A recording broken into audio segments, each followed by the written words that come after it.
Hey everybody, it's Allie and welcome to my YNR chat vlog for Sunday, November 28th. I hope that you guys all had a really wonderful Thanksgiving. The viewers in the US anyway, I hope you had a happy Thanksgiving.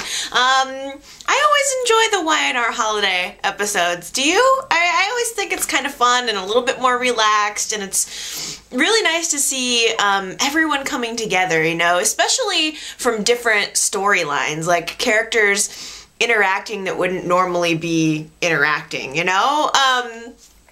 Even though, like, the first Thanksgiving at Glowworm was a bust, like, when else would you see Lauren and Daniel interacting, you know, and realizing that they had something in common, you know? So it was kind of cool to see that, I thought. It's fun to see everybody come together. Billy and Victoria had their first Thanksgiving together, and it was really cute. I mean, they're a cute couple, I think.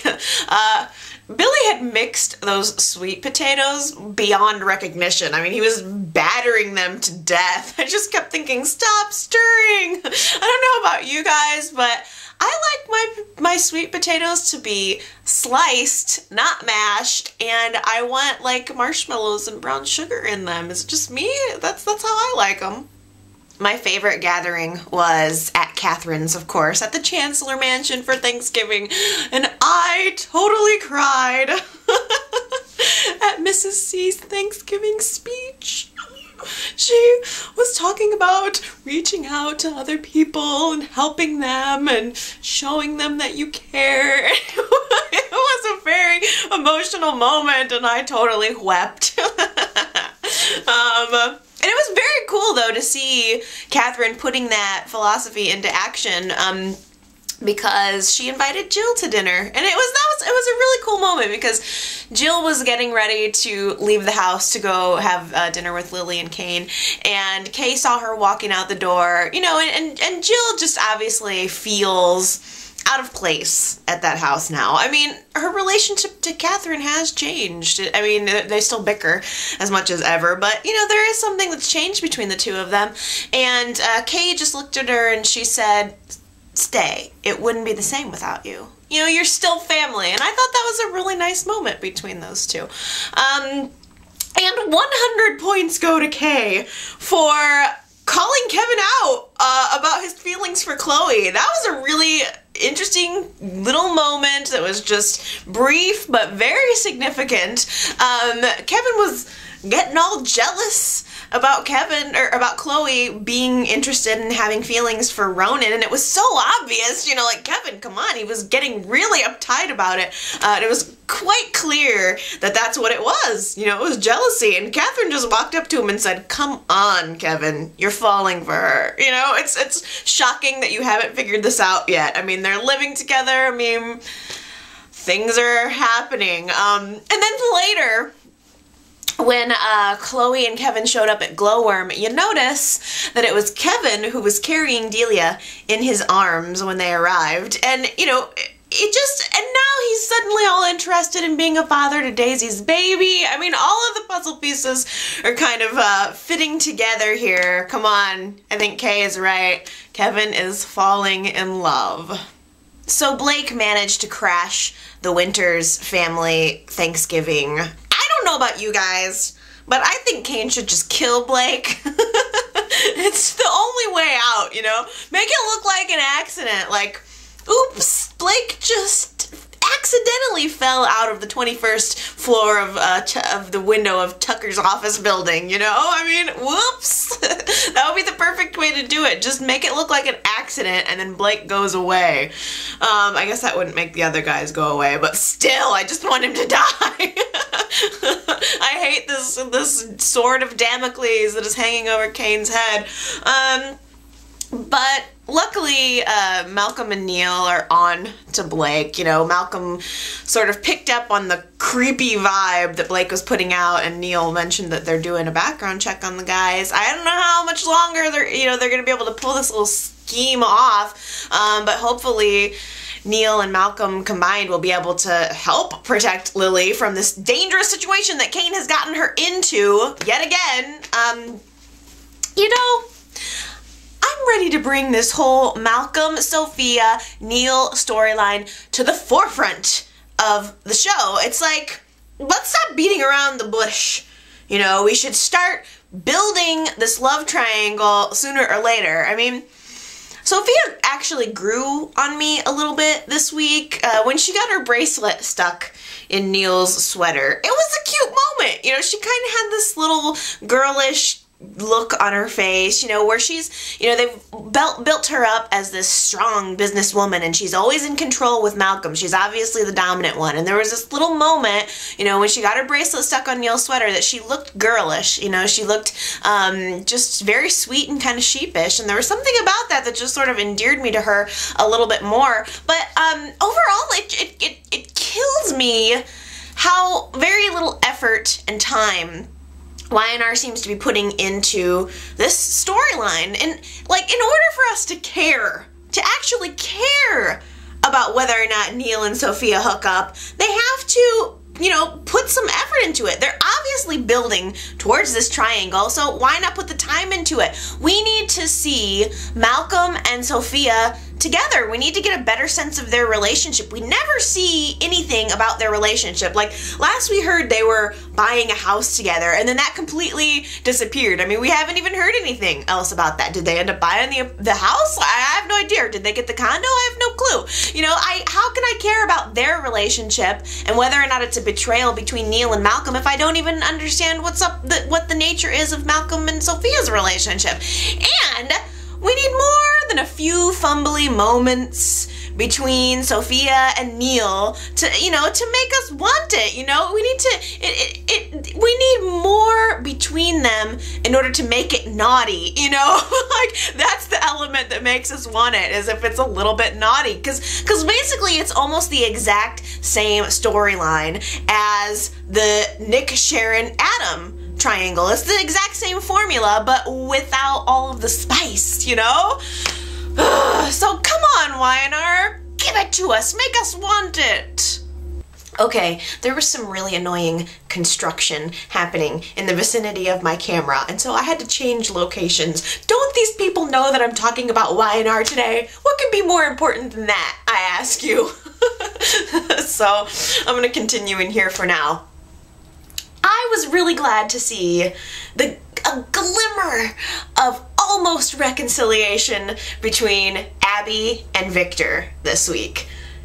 Abby just can't stand not being the apple of her father's eye. And Victoria was exactly the same way, like 5 or 10 years ago.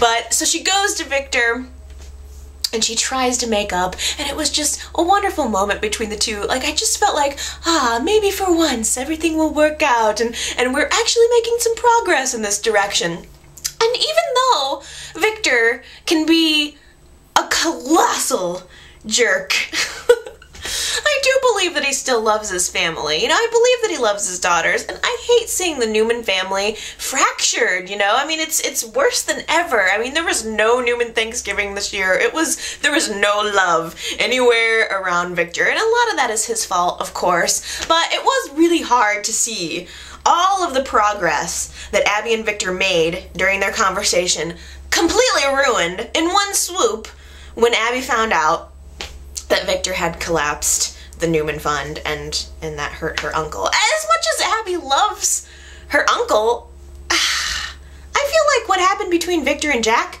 isn't really any of her business. You know, it was between Victor and Jack. It's business.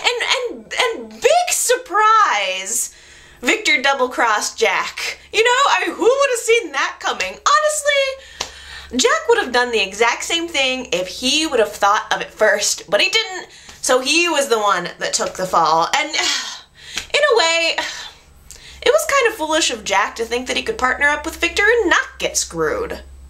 I so wish I could have seen Adam and Skye's faces when the Newman Fund was tanking. I hope we get to go back and see those flashbacks at some point, because that would be priceless. And I so cannot wait to find out what happened in Adam and Skye's hotel room. It's gonna be good.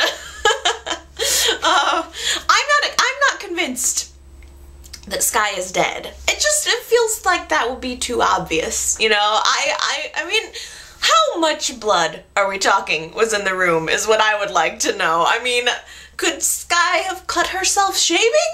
Or are we talking massive amounts of blood? I don't know.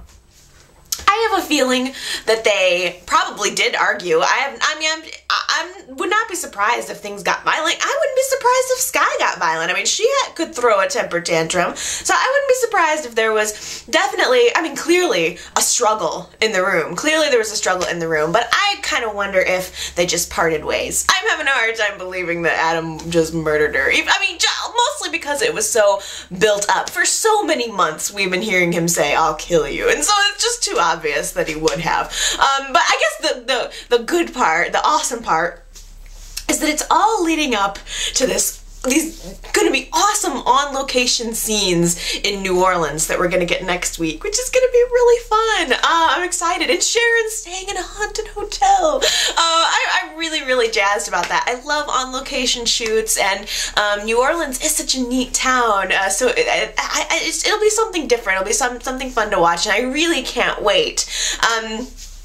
Since it was a short week, there was only 2 episodes of YNR this week. Since it was a short week, I decided to go online to CBS.com to see if there was any like extra clips to get my YNR fix. And lo and behold, there was a really great 3-part series. It's only like, I mean, maybe 20 minutes all in all. But a 3-part series of videos showing kind of behind the scenes in New Orleans with the cast. And it was mostly narrated by Christian LeBlanc, who apparently actually grew up in New Orleans. And so he was kind of taking the lead and showing you know, the rest of the cast of the town, and you know, they did a lot of press and things while they were there, because they don't do on-location shoots that much. And apparently, I had no idea, but I guess New Orleans is like has the largest demographic of YNR fans. Like Southern Louisiana has a huge YNR fan base. Who knew? I had no idea. So like that's their #1 market. So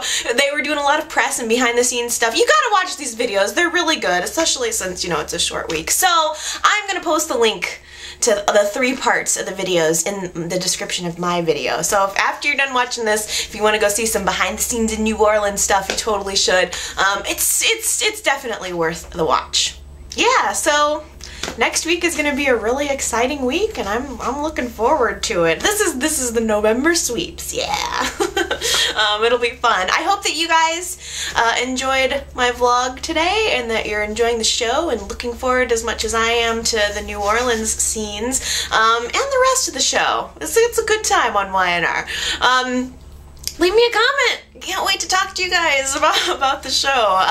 Let me know your thoughts about everything in Genoa City, and I'll be reading and responding and watching along with you guys. I hope you have a wonderful week. If you're wanting to get your alley fix during the week, you can go to my website at alleypuckett.com. But I am planning to be back next week, and I'm sure there's going to be a lot to talk about. It'll probably be a 2-parter. So I can't wait for that. I'll be looking forward to it, and I'll see you guys then. Have a good week. Bye.